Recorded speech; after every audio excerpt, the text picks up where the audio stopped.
Great, thank you, Megan. Good afternoon, everybody. As Megan said, my name is Amy Zwart, and I'm a validation consultant with CSols. As you can guess, I specialize in conducting software validations for a wide range of regulated companies. A little bit about my background. I have 4 years of experience with validation consulting, but I've been in the pharmaceutical industry for over 15 years.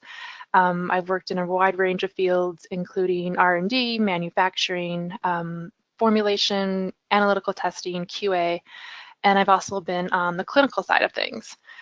I've received my CAPM project management certification in 2014, currently working towards my PMP, and I also carry a Lean Six Sigma Green Belt certification that I earned in 2010. So if we look at the agenda for today, we are discussing the history of 21 CFR Part 11. So we're going to be going back to the early 90s before the code even existed. We were going to fast forward through the years to see how Part 11 has changed and adapted to the needs of the industry. And we will also look into the future a little bit to see where we're going to be going and perhaps talk about the technological applications that Part 11 can be applied to in the near future. So I've chosen a little bit of a theme for the day. Since we are going back in time and then back to the future, we're going to use the little DeLorean here. And right now we're going to jump into that DeLorean, fire up the flux capacitor, and go back in time to take a look at the timeline leading up to 21 CFR Part 11. So this timeline, it shows a brief history of some of the events leading up to the implementation of 21 CFR Part 11. Previous to 1997, excuse me, there was no Part 11. So going back to the early 90s, we know that computers were becoming more prolific in the laboratory setting. Instruments were more and more using these chromatography systems, but yet at the time, there was no controls over the use of these systems.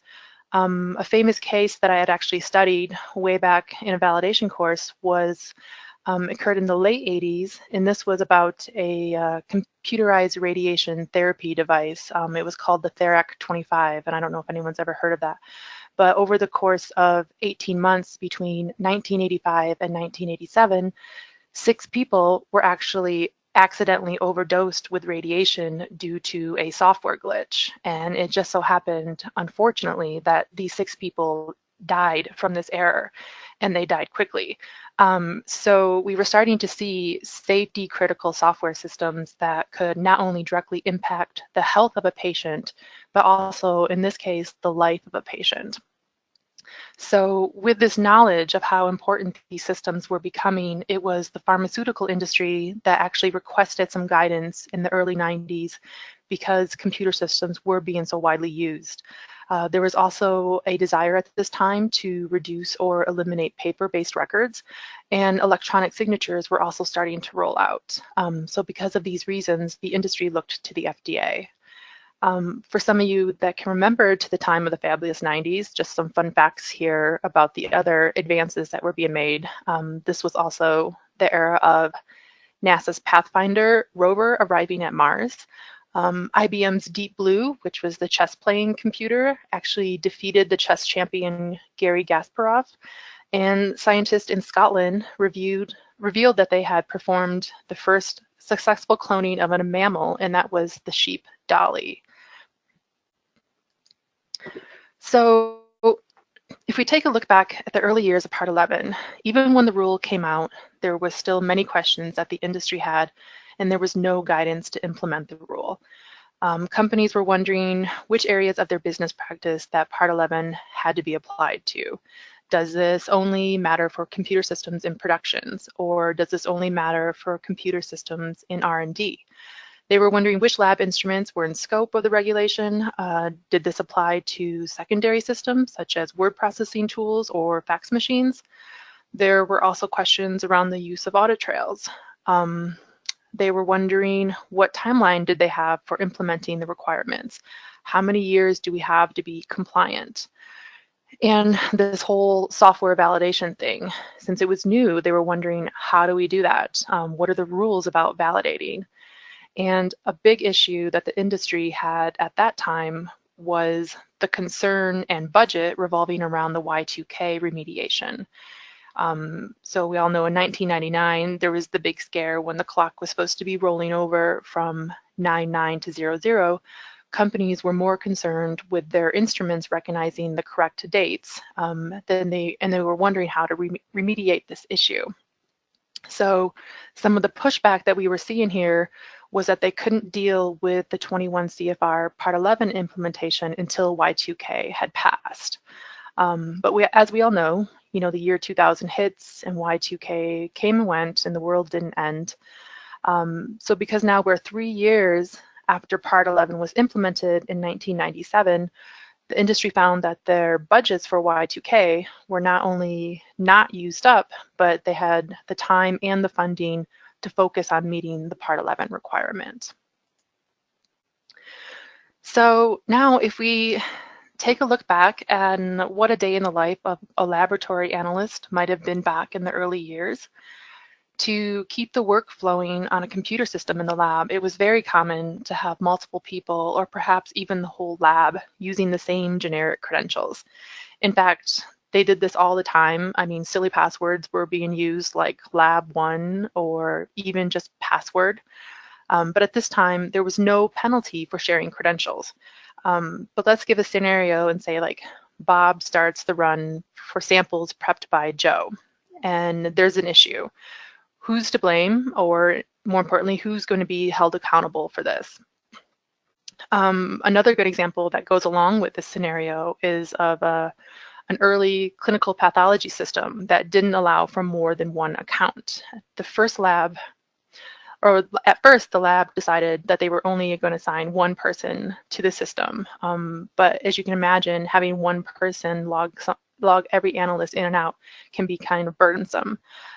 So then there was discussions about this lab supervisor changing the login password after each session so that people needed her permission to access the system.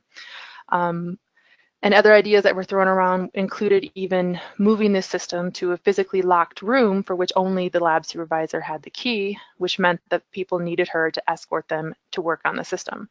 So ultimately here, a decision was made to replace the system altogether as it would cause less hassle and of course provide more security in the end.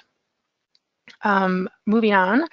There also were generally no document management systems. Most methods or SOPs were printed and stuffed into binders. These were usually just placed on a shelf in the lab, but again, how were these being controlled? It was also not uncommon for one analyst to start a chromatography run for another coworker.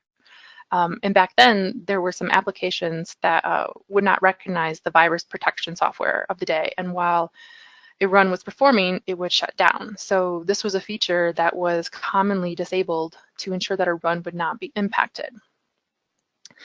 Also, most spreadsheets in the early days were just sitting on the desktops of the standalone clients, and they were used for calculations, as calculations were not built into the chromatography systems back then.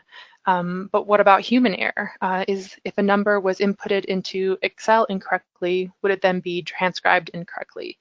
These were just considered tools at the time and not metadata. Going along the lines of shared credentials, it was also not uncommon for an analyst to leave the workstation unlocked and unsecured. This was maybe perhaps for an analyst on another shift that could pull up the data and process it. So this was a security issue. And also early systems were these flat file systems where security was either limited or off completely. That means like anyone could come along and delete a file.